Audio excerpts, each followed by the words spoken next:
All right, peace, family. So, we're back with it once again with another exclusive interview, and this time we're joined by the man himself, Jimmy Jump, also known as Desperado from Official. So, what's good, fam?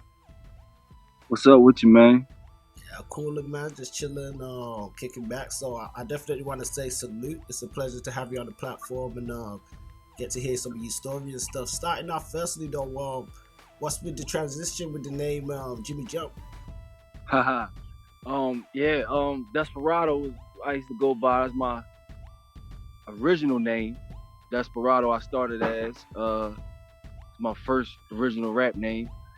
Um and that was my name when I was with No Limit as well. Um as I made that transformation after No Limit, I changed my name just to kind of like reinvent myself and kind of like, cuz I was also going solo, break away from the group or whatever. At that time after No Limit was done with or whatever. So I just try to switch it up. And Jimmy Jump was like one of my favorite movie characters um from King of New York. It was Lawrence Fishburne character as I played in my one of my last videos, Feel My Pain. Yeah, so starting out and that let's get to you mentioned starting out with official and stuff. What age did you start rapping and what and did you guys form as a group? I started when I was probably about 12 years old. When I was about 12, and I started like writing raps in my notebook in school, and and UConn was one of my friends from around the neighborhood, and he lived on the street um, where a couple producers and rappers that was older than us had a studio on the street in the house, and they was all older than us, and me and UConn was the like youngest guys on the street, and they never used to allow us to come in the studio. So we used to like be banging on the door and the window, try to get in, and they would never let us in. And then finally, one day the producer let us in, and we just like went crazy. We like almost recorded we probably recorded a whole album. And this is back in the day, like before you can before Pro Tools and all that. We had to rap on the mic, and you couldn't stop, so you had to be perfect. And then like I had to pass the mic to UConn, like as soon as I'm done my verse, so he can spit his verse. We had to do everything live, the whole album like that. Yeah, And I mean, that's how I started. That's how I that's started rapping. and I definitely want to say peace to you, man, because that brother was tight as well, and Flames as well. But and the collective, how you guys came together and put it down, definitely represented for like a lot of the sort of youthful. You brought a lot of young sound. I don't think a lot of fans realize how young you guys probably was at the time, but you had that definite that young fire coming out the streets and stuff. What was you listening to then? In terms of inspirations that got you into rap. Back then, my influences at that time when I first started rapping was probably Mobb Deep. I used to listen to a whole lot of Mobb Deep, um, Snoop Dogg, Dr. Dre, the Chronic. All that era of music is when I started getting in the music. I actually was a DJ first before I started rapping. To be honest with you, I had a pair of turntables in the mixer, and I used to go downtown and buy records and spin them in my room all the time. Before I even started rapping, before I even wrote a rap, I was into the music. Like as a fan, I used to buy like all my favorite records. Did you have like any family in that was into music and stuff like that around it? Um, no, not really. I mean, in my dad's side of the family, I do got Boosie Collins is family on my dad's side. Um, I met him once before. Um, that's probably about as far as it go back. My grandfather, I don't think he really played music. He used to hang around with Harold Melvin and the Blue Notes and stuff like that. But I don't really think he was into music though. Okay, but those are legends right there, Bootsy and Harold and them. So Yeah. You know, so definitely we know that the musical roots they still run deep. So when we're looking at Official then, because you know we definitely represent for the No Limit fans and stuff worldwide, and we celebrate the Empire and No Limit, which you definitely a huge part of and stuff as well. At what point do you guys meet Master P and stuff, and how did all that come together? Well, we met him in and well, actually, we tried to meet him in Philly one night at the radio station, Power 99.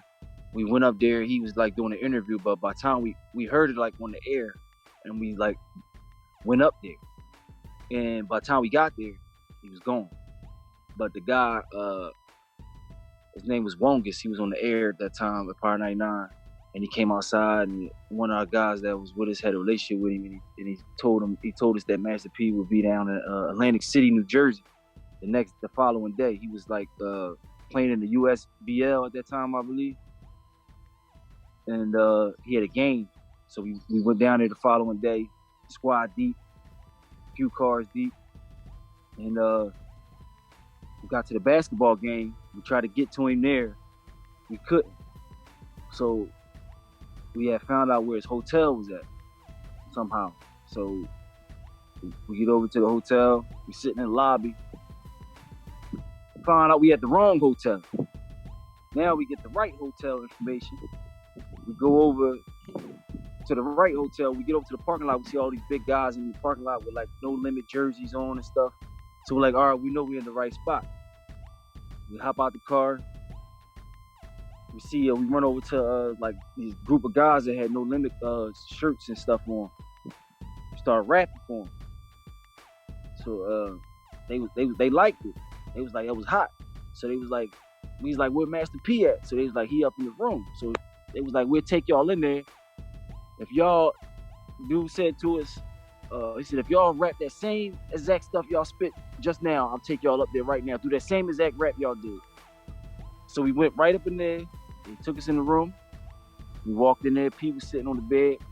I think at that time, he had just released the 504 Boys Goodfellas album. Okay. It was at that time. He's sitting on the bed. He like, he said, let me hear what y'all got. So we rapped for him. He liked it. Then he started playing some of his stuff, some of his new stuff. He started letting us hear some of his stuff. So we was vibing, you know what I'm saying? So then he was like, he just invited us out to Texas. Like, he's like, I'm gonna get with y'all. So we went home the next day. I didn't think he was gonna call us, but he did. And I went home the next day and got a phone call. It's like, you gotta be at the airport. We went to the airport, flew us to Houston. They picked us up from Houston at the airport. Took us right to the Silk and Shaka house, to the studio. As soon as we walked in, we started rapping. Everybody was there. C Murder, Silk, P, everybody was there. We just started rapping. Then we just started recording. Like right after we rapped, we just went right in the booth and started recording with it. And it was on from there. Sure. So was he, if I remember right, was your debut on the Ghetto Postage release? I believe so. I think so. I think you're right.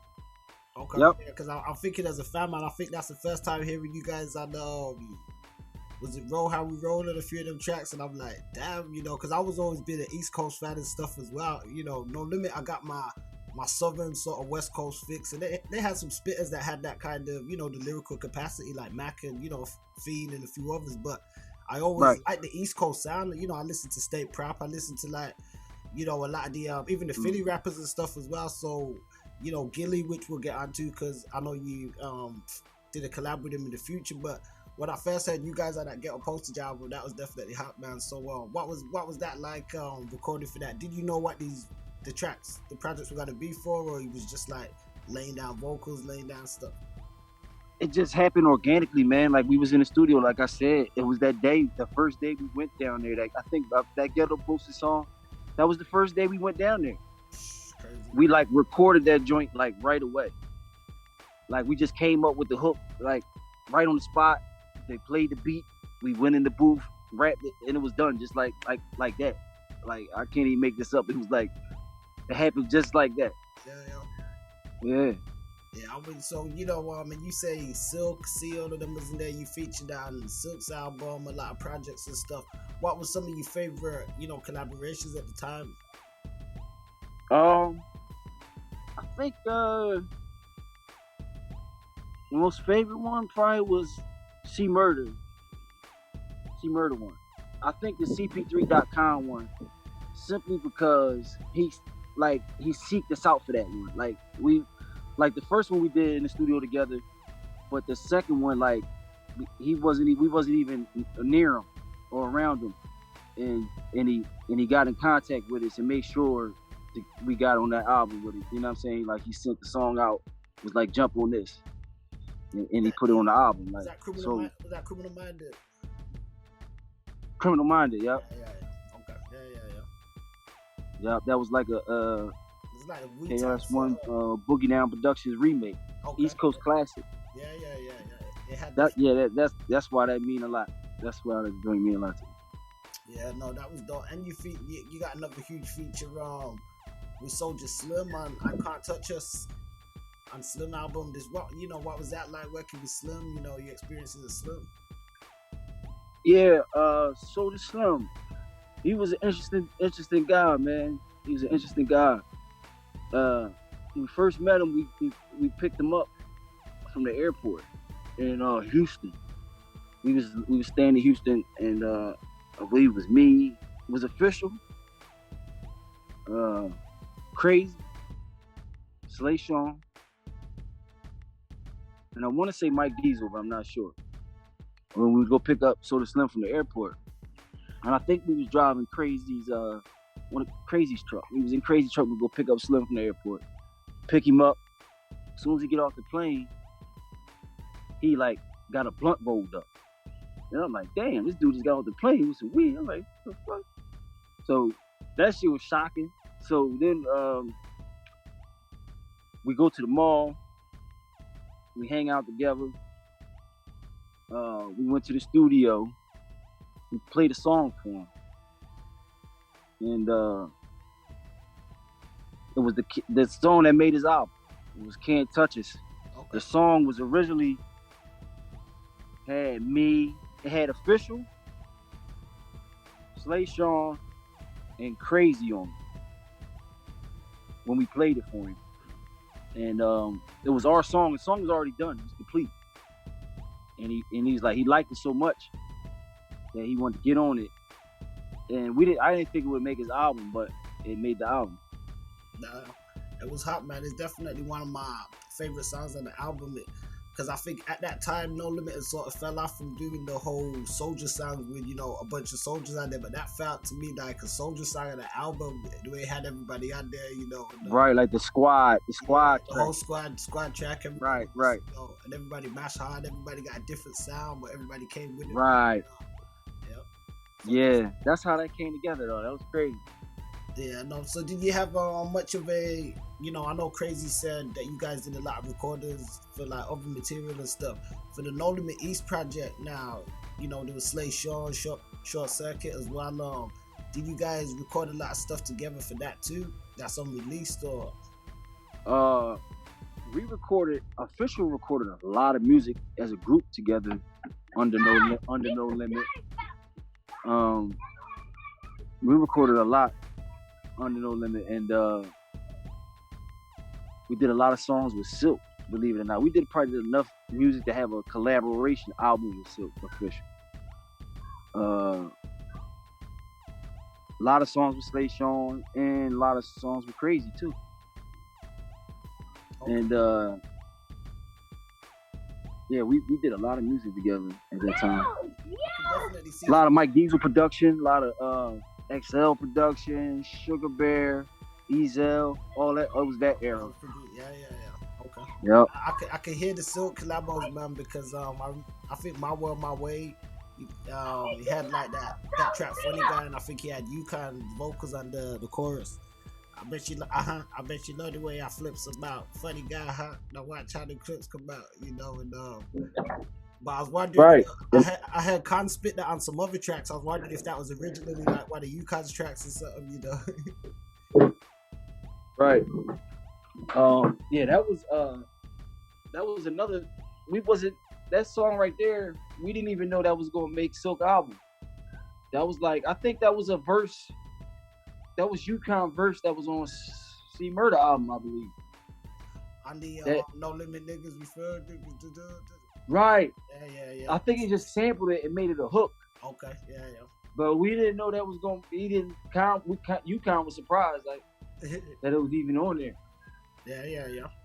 So just to stick a bit on the No Limit era, because from how I kind of remember it, I recall a period where I think you left and you was doing some solo stuff, and it was just like kind of Flames were kind of holding it down, and then you came back at around the Gutter Music era. You was on the Why They Want to Wish Death and all that sort of stuff. What was that period like? That was I think like post Universal, and was there a reason for why you sort of left and then came back? Why They Want to Wish Death era? That was Good Side, Bad Side, I believe, right? Yeah. Yeah, I think. Yeah. I think no. I'm gonna rewind back. To we had left around. We had around Game Face album. Okay. We were supposed to be on that album, and we had some disagreements or whatever, and we didn't make the album because it took us off or whatever. But we had disagreement around that time. And then we had patched things up later on, I believe, and came back on that. I want to say, was that album we came back on? Why they want to win? You album or something as well as with Hallelujah and all these other guys, and y'all had a hot song out there. You ain't saying nothing. Yeah. It was a lot of ups and downs throughout our tenure there. Like it was a lot of ups and downs, but it was also love, man. Because P gave us a lot of opportunity and chances, to jump on those albums, and they classic, legendary albums. So what I mean, we definitely happy to be a part of them joints. They made history. Especially Lil Romeo album. What I mean, we blessed to be a part of that. We was featured on 2 tracks on that album. You know what I'm saying? That was a big debut for Lil Romeo across the globe. So. Yeah. And speaking of the 504, you guys had an impromptu sort of battle that we seen on the Ballers DVD with was it Paul Pierce and his crew? What was the story with that? Yeah, that was dope. That was organic too. Like we flew out to California, and we flew out to California.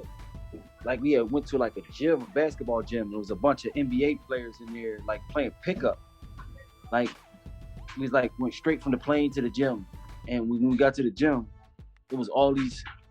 I'm an NBA fan. It was like KG, Paul Pierce, Chauncey Billups, all these different players just playing pickup. And we walked to the gym and just watched them play. P was playing with them or whatever. So we just kicked it, and then we started rapping. And I guess the camera guy was there and got the footage. Nah, what was the aftermath, man? Did he? I know we seen a little bit around the camera, but it seemed like it was a lot longer than we actually saw. We only saw, there's only a little snippet of it, but how long did it go for? Oh man, it didn't go too long. That was it right there. That's all I see. Okay. Yeah, we pretty much ganged up on the guy. That was over. That was it. Yeah, it was pretty slick. So, even just sticking around this era before we move off, just your experiences being around. I heard you tell a story, I think one time before, about how you guys got your tanks. And how we got our tanks. Yeah, with you said like our first tanks really came through, but I'm gonna let you tell it. Our first tanks was given like like I guess the youngest besides Romeo and them, he was like the youngest, but we was the only ones that didn't have tanks. and we felt like, wow, we just always asking like, when we gonna get ours? When we gonna get ours? And we just kept asking, and then one day we called C Murder, and we told him that we ain't had no tanks, and we was wondering when we was gonna get ours. And after like all that time we was asking, we asked C that one day, and then the following morning, the tanks was FedEx to the front door in an envelope. The next morning. Yeah, that's what's up, man. Peace to C, man. Yeah. So, yeah, he made that happen for sure. Yeah, I want you to share that story because it just show a testament to C definitely a real one, and we pray that he gets some resolution with his cases stuff, man, because they had him down for too long. Yeah, man, unfortunate situation that he in, man. Just hope he can get out of it and come home to his family, man, because he's been down a while, Yeah. No, for real. So before we kind of move off around a bit, skate off a bit from the No Limit era, what was some of your favorite like features that the people that you got to work with? At the time? On the tank? Yeah, at that time. Favorite? I'll say Crazy, man. We used to love Crazy, man, because Crazy had that energy, and we were huge Tupac fans, and we like exactly like the Look at Me Now on the 504 Boys album. We had the idea that we wanted to do that. We wanted to do Picture Me Rolling, the Tupac Picture Me Rolling with Crazy. And when we originally did it with Crazy, we did it over the Picture Me Rolling instrumental. Okay. And we couldn't use it, so they had to like make it, like remake it or whatever. But yeah, that was probably like, that was one of the favorite ones right there. What's another one?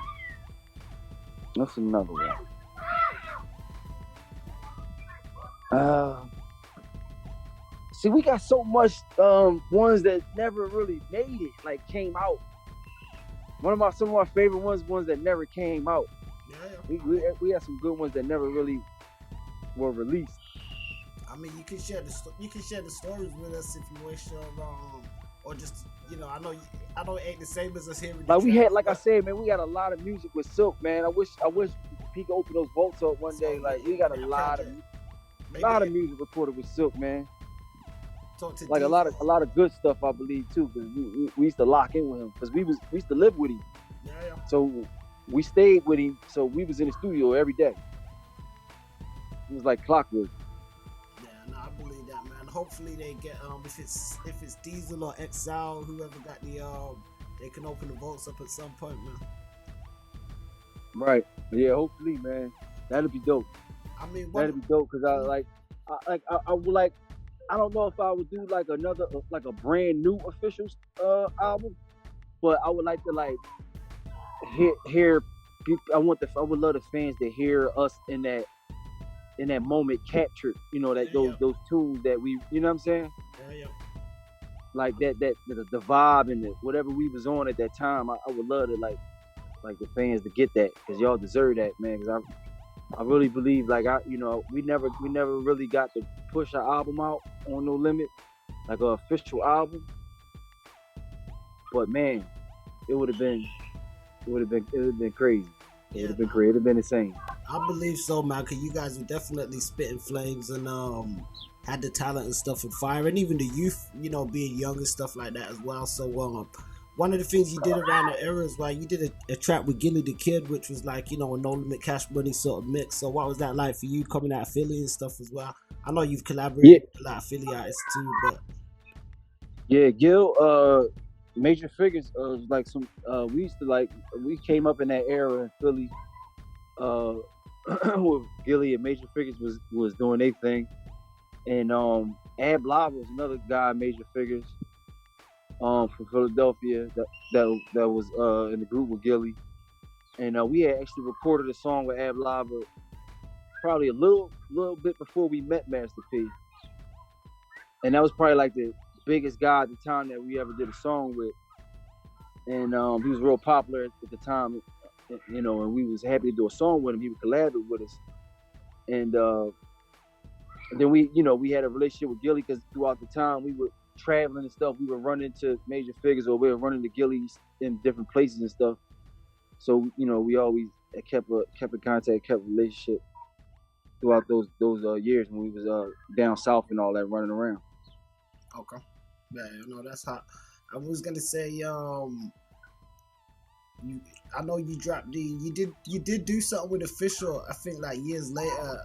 I remember a few years back you guys connected on a few stuff. You was featured as, you know, as a solo artist on it. But so is there any new stuff with those guys? I ain't heard from like Flames. Oh yeah, absolutely. It's stuff. We recorded some music not too long ago that'll probably, you know, come out here and there. I think UConn about to release a project, some stuff that we did together. Yeah. We definitely got some little things out there that was unheard that we recorded even not too long ago. That's still fresh that people never heard. So hopefully we'll get them out real soon, sooner than later. That's what's up. And speaking of new stuff, taking it forward a bit, you dropped the Anthrax mixtape series. You did a few mixtapes and stuff, and now you back with some new projects and stuff. So you want to talk a bit about that? Yeah, I dropped a series of mixtapes. Anthrax 1 and 2, Free Agent. I dropped Do It Yourself mixtape. I think that was my first one.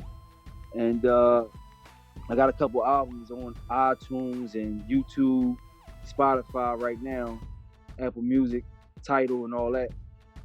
Been Here Before. It's one project I got on those platforms. And The Situation is another project I got on the platforms. I'm about to drop another one this upcoming month, and that's called Just Another Hustle, and that's my next project I'm about to drop. Okay. So, you know, taking your experiences, you know, just being around, you know, one of the biggest hip-hop labels, you know, one of the biggest hip-hop empires and stuff, and, you know, going forward now, carving your own lane and stuff, what you've been doing over the years, what would you say, you know, you've learned, what motivation have you picked up and stuff that's helping you with what you're doing now? Basically, for me now, basically like the title of my upcoming project, the title is Just Another Hustle. So with the music, for me, you see right now, man, I don't know if you can hear my kids in the background. I you know, I'm a family man, you know what I'm saying?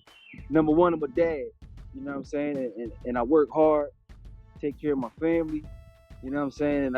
And whatever it takes, you know what I'm saying? And many different hustles. Yep. So that's why I said music, just another hustle. You know, just like I can get up and go to work or work this job or work that job, do this and do that, and sell this on the side or sell that on the side, or do you know what I mean? Whatever you got to do. The hustle, the grind to make money, they all hustles. Is just another hustle. That's how I look at it.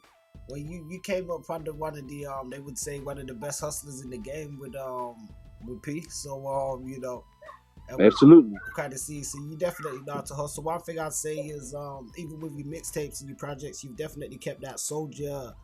Not even just the image going forward, but you've kept, you know, the whole kind of look and feel, which has been dope. And, you know, I know a lot of the fans have crossed over and stuff with supporting your new projects and that too.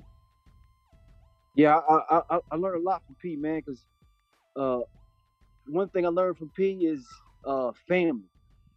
Family is very important, most important. You know what I'm saying? Besides God first, family is everything, man. And I picked that up from P. If I ain't learned nothing, I learned that. You know what I'm saying? And that's very important to me. That's very, very important thing in my life. So P got the hustle, and I took that from him too.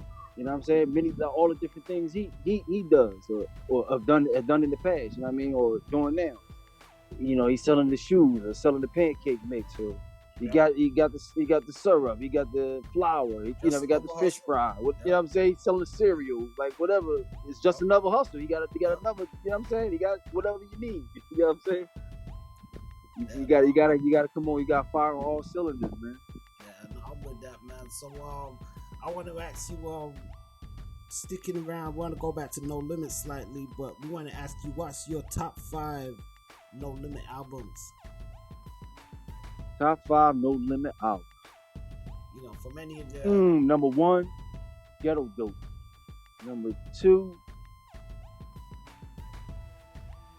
it's biased because I think at this time, I think that the 504 Boys, Goodfellas, I really enjoyed that because we had just met P at that time, and I was already a P fan before meeting. So that one right there, because I played that a lot when I first met that one album. I really played that a lot back to back. So that joint, See Murder, Life or Death. Number 4.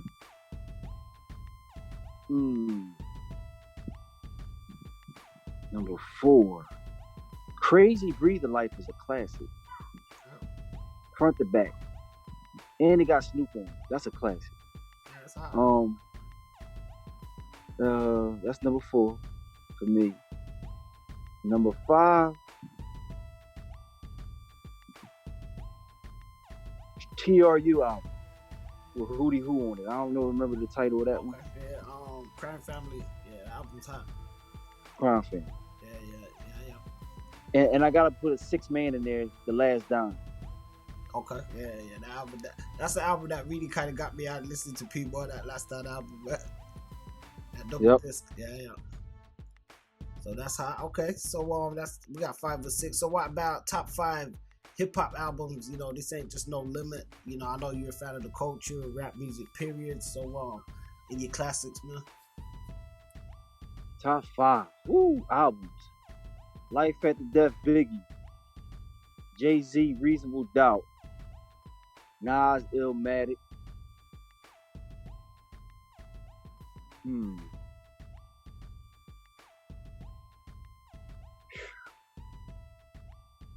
I'm gonna go. Can I do Dr. Dre and Snoop Doggy? Dr. Dre, the Chronic, and Snoop Doggy Style, number 4, because I feel like they came out definitely simultaneously, and that was a whole vibe and era right there. They all used to work on those albums together at the same time, so you know. Yeah, I like that right there. Super classic. Number 5. It's a good one. Number 5. Yeah, I don't say nothing to influence it.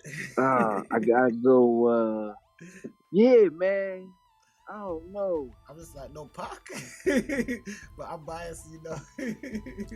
No Pac. I gotta have some Pac in there. Machiavelli. Okay. Yeah, that Machiavelli. Yep, Machiavelli. Yeah, that rounded off, man. So that pretty slick. So you want to talk a bit about your new music? You know, we've seen the new video. We spoke about it a bit. You know, you reenacted the King of New York stuff, which I think was dope. We did a little watch along with it and stuff too. What can we expect in terms of visuals and stuff coming forward from you? Like, you know, are we going to see more of that theatrical style? Because I think it went well. Absolutely. I got a couple new videos about to drop. Everything I'm doing, I'm acting in now because I'm transitioning to acting. You know what I'm saying? That's what I'm doing right now. So working on some movie stuff, scripts, and every music video that I do from here on out, definitely will be some acting involved, just to showcase my talent. So that's what you're gonna be seeing from here on out. Even with this project, Just Another Hustle, every song on the project will have a video. I think you was a part of one of those classic projects that I can't remember what it was, which one it was before No Limit, where they did like, I think it was the CD with the DVD, and I know you guys was in there and stuff with them. Yeah, 504 Boys, Ballers. Yeah, not the Ballers. I think there was another one with a movie. You guys doing one of those movies? I'm sure at some point. Was that everywhere? I think when they was doing Hollywood cinema and all that stuff. Yes. What's the name of that movie? The name of that movie was. There was so much. One of the fans gonna type it in the comments. Yeah, I remember the movie with Lil Romeo in it. Yeah. Yeah, cause me and UConn played in that movie. I forgot the name of the movie though.